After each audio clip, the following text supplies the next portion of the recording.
Hello दोस्तों, आज मैं आपके सामने फिर एक नई कहानी लेकर आई हूँ। कहानी बहुत ही मज़ेदार है और बहुत ही अच्छी है, तो मेरी पूरी कहानी आप सुनिएगा। तो चलिए स्टार्ट करते हैं कहानी। बहुत पुरानी ज़माने की बात है। एक राजा था, उसके महल में एक बहुत सुंदर बाग था। बाग में तरह तरह के फूलों के पौधे और अनेक प्रकार के मीठे फलों के पेड़ थे। लेकिन इस बाग में सबसे आश्चर्यजनक चीज़ थी एक सेब का पेड़, जिसमें सोने का सेब लगता था। राजा ने इस पेड़ को देखभाल का खास इंतजाम कर रखा था। जब इसके फल पकते थे तो चौकीदार रात दिन पेड़ का पहरा दिया करते थे, ताकि कोई सोने का सेब चुरा कर ना ले जाए। लेकिन एक दिन की बात है कि बाग के मालिक ने जब सोने का सेबों को गिना तो उसने एक सेब कम पाया। उसने दौड़कर राजा को खबर दी। राजा फौरन भाग के पहुंचा। उसे यह देखकर बड़ा आश्चर्य हुआ कि देखभाल का इतना पक्का इंतजाम होने के बाद भी एक सेब कम कैसे पड़ गया। उसने ऐलान किया कि कोई सोने का सेब चुरा रहा है। जो भी इसे पता लगाएगा उसे इनाम दिया जाएगा। सबसे बड़े राजकुमार ने राजा से कहा कि आज रात वह पहरा देगा और चोर को पकड़ने की कोशिश करेगा। राजा ने उसको इसकी इजाज़त दे दी। बड़ा लड़का राजा रात को पहरा देने लगा, लेकिन 2 घंटे बाद ही उसकी नींद आ गई। सुबह उठकर जब उसने सेबों को गिना तो वह देखकर चकित रह गया कि रात भर में एक सेब और गायब हो गया। इसके बाद दूसरी रात को मजले राजकुमार ने पहरा देने का काम संभाला। उसे भी नींद आ गई और तीसरा सेब चोरी हो गया। राजा बहुत चिंतित था। दरबारियों को भी समझ में नहीं आ रहा था कि क्या किया जाए। सब लोग उदास बैठ गए। इतने में सबसे छोटा राजकुमार आया और उसने कहा, आज मैं रात को पहरा दूंगा और चोर को पकड़ूंगा। राजा ने राजकुमार को खुश नहीं था। वह उसे मूर्ख समझता था। उसने उसे डांटते हुए कहा, तुम क्या समझते हो? क्या तुम्हें इसमें सफलता मिलेगी? तुमसे बड़े और तुमसे ज़्यादा समझदार दोनों राजकुमार काम में असफल हो चुके हैं। तुम जाओ अपना काम करो। लेकिन छोटा राजकुमार नहीं माना। उसने राजा से प्रार्थना की कि उसे एक मौका जरूर दिया जाए। अंत में राजा राजी हो गया। राजकुमार रात को पहरा देने लगा। उसने तय किया कि वह किसी भी हालत में नहीं सोएगा और चोर को पकड़ेगा। जब आधी रात हुई तो 12 बजे आखिरी घंटा बजा तो राजकुमार ने देखा कि एक सुंदर सोने की चिड़िया कहीं से उड़ती हुई आई और सेब के पेड़ पर बैठ गई। उसने देखते देखते सोने का एक सेब तोड़ अपनी चोंच में पकड़ लिया। राजकुमार ने फौरन निशाना साधकर तीर से चला दिया, लेकिन तीर चिड़िया को नहीं लगा। वह पंख फड़फड़ा कर उड़ गई। हाँ, इतना अवश्य हुआ कि उसका एक सुनहरा पंख टूटकर जमीन पर आ गिरा। दूसरे दिन सुबह राजकुमार ने राजा को सारी बात बता दी और वह सोने का पंख उसके सामने रख दिया। पंख इतना सुंदर और इतना कीमती था कि राजा उसे देखते ही रह गया। उसने कहा, अगर उस चिड़िया का एक पंख इतना सुंदर है तो वो चिड़िया कितनी सुंदर होगी। मैं चाहता हूँ उस चिड़िया को कोई पकड़ लाए। सबसे पहले बड़ा राजकुमार इस काम के लिए रवाना हुआ। चलते चलते एक जंगल में पहुँचा। वहाँ उसे एक लोमड़ी को एक पेड़ के नीचे आराम करते हुए देखा। राजकुमार ने फौरन मौका देखकर तीर अपने धनुष पर चढ़ा लिया और वह तीर छोड़ने ही जा रहा था। लोमड़ी ने चिल्लाकर कहा, राजकुमार, मुझे मत मारो। मुझे पता है कि तुम सोने की चिड़िया की खोज में निकले, तो तुम मेरी राय मानो। तुम्हारा काम जल्दी ही पूरा हो जाएगा। तुम इसी रास्ते से सीधे चले जाओ। शाम होने पर तुम्हें एक गांव पहुंचोगे। वहां तुम्हें आमने सामने 2 सराय मिलेंगी। एक सराय खूब सजी धजी और सुंदर सी होगी, लेकिन उसमें मत ठहरना। तुम उसके सामने वाली दूसरी सराय में ठहरना। जो बहुत मामूली और देखने में भी गंदी सी होगी। ऐसा करने पर तुम्हारा काम आसानी से पूरा हो जाएगा। लोमड़ी का बात सुनकर राजकुमार को हंसी आ गई। उसने डांट कर कहा, भाग जा यहाँ से, मुझे तुम्हारी सलाह की ज़रूरत नहीं है। यह कहकर उसने तीर छोड़ दिया, लेकिन लोमड़ी बहुत चालाक थी, वह बचकर निकल भागी। राजकुमार आगे चला गया। शाम को जब वह एक गांव में पहुंचा तो उसने देखा कि वहां सड़क के किनारे सचमुच में 2 सराय थे। उसमें से एक सराय खूब सजी धजी थी और उसके अंदर लोगों के नाचने गाने की आवाज़ आ रही थी। दूसरी सराय गंदी सी थी और वहाँ अंधेरा ही अंधेरा था। राजकुमार सजी सजाई सराय में ठहर गया। थोड़ी देर में वह भूल गया कि वह असल में सोने की चिड़िया की खोज में निकला था। उधर जब काफ़ी समय बीत गया और बड़ा राजकुमार नहीं लौटा तो मझला राजकुमार सोने की चिड़िया की खोज में चल पड़ा।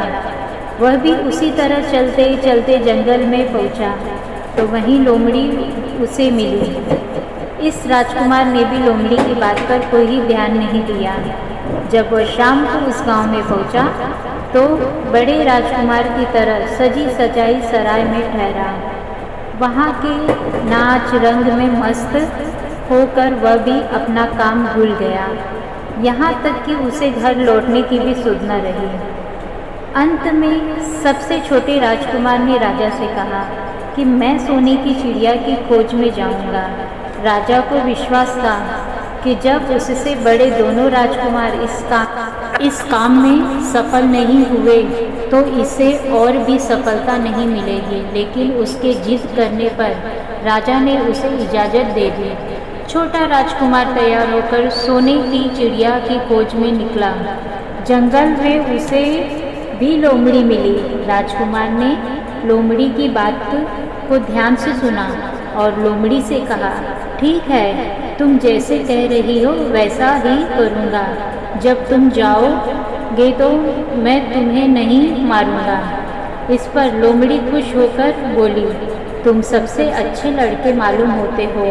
तुमने मेरी बात का मजाक नहीं उड़ाया और मुझ पर तीर नहीं चलाया।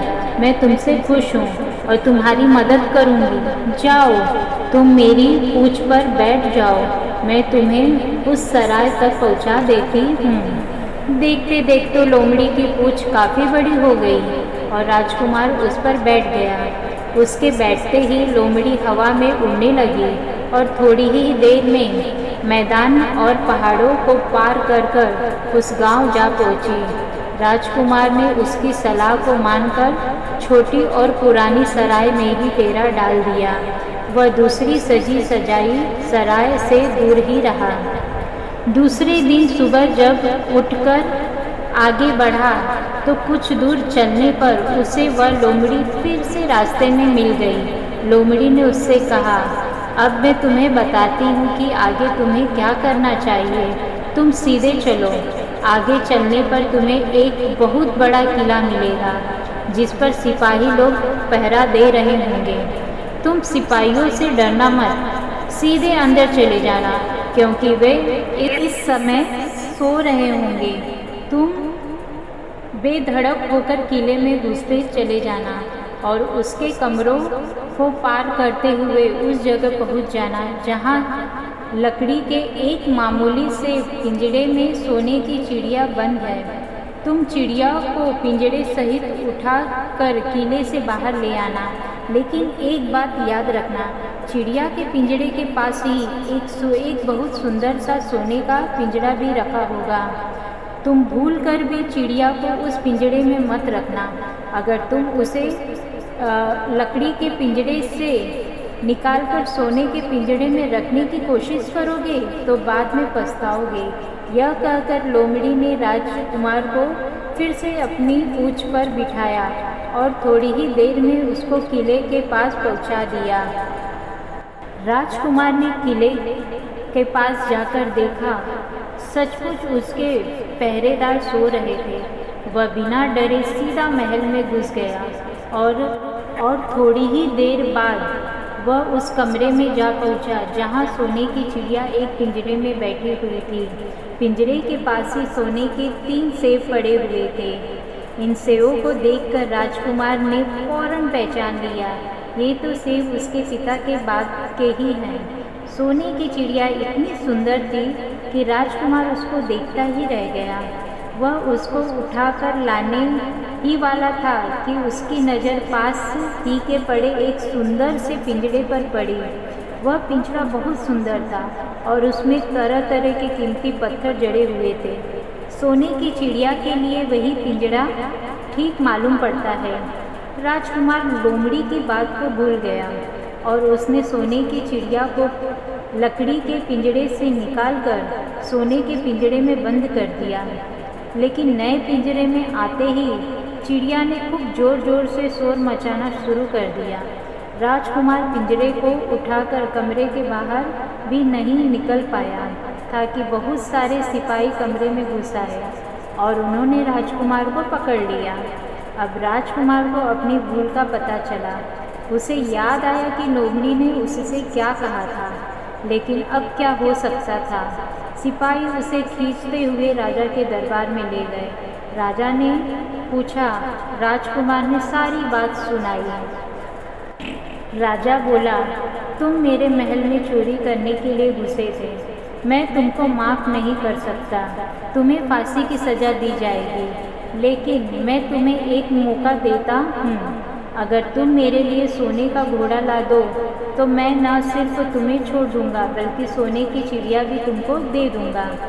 राजकुमार को अपनी जान बचाने के लिए राजा की शर्त माननी पड़ी। अब वह सोने के घोड़े की तलाश में निकल गया। किले के बाहर जाने पर उसने देखा कि लोमड़ी का उसका इंतज़ार कर रही थी। उसने लोमड़ी को सारी बातें बताई। लोमड़ी ने निराश होते हुए कहा, मैं अब तुम्हारी कोई मदद नहीं करूँगी। तुमने मेरे कहने के अनुसार नहीं किया।